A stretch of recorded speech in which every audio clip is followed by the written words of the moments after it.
বিসমিল্লাহ। এই যে পোলার চাল আর কিশমিশ একলগে ধুইয়া রেডি করে রাখছি। বিরিয়ানি রান্না করব, গরুর তেহারি রান্না করব। দুইবার ধুইয়া এরকম ভালো করে রাখা দিবেন, পানিটা ঝরাইয়া, তাহলে চালটা অনেক ঝরঝরে হবে। এই যে এখানে বেরেস্তা রেডি করে আছে।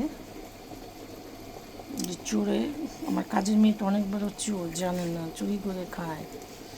এই যে বেরেস্তা বানিয়ে রাখছি। এই যে শুনেন, মাংসটা ভালো করে সিদ্ধ করে নিছি। হ্যাঁ, এই যে মাংসের কোয়ালিটিটা দেখায় আপনাদেরকে, যে কী পরিমাণ সিদ্ধ করে নিচ্ছে। এই যে দেখছেন, একদম হয়ে যাচ্ছে। আর দেরি করবো না, চালটা দিয়ে দেবো।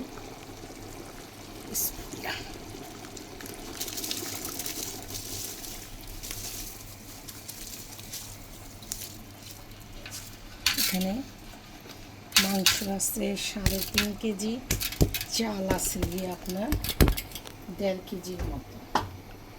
মাংসের পরিমাণটা একটু বেশি দিলাম।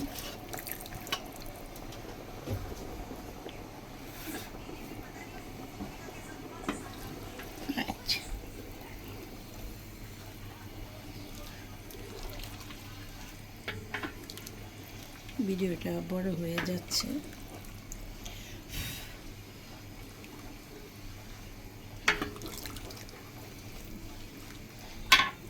পানি লাগতে পারে।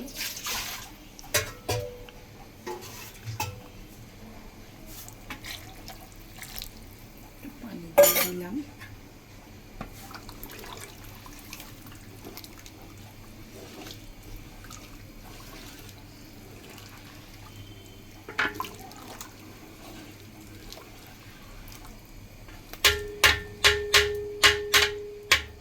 এই শব্দটা খুব ভালো লাগে, পাকা রাঁধুনি।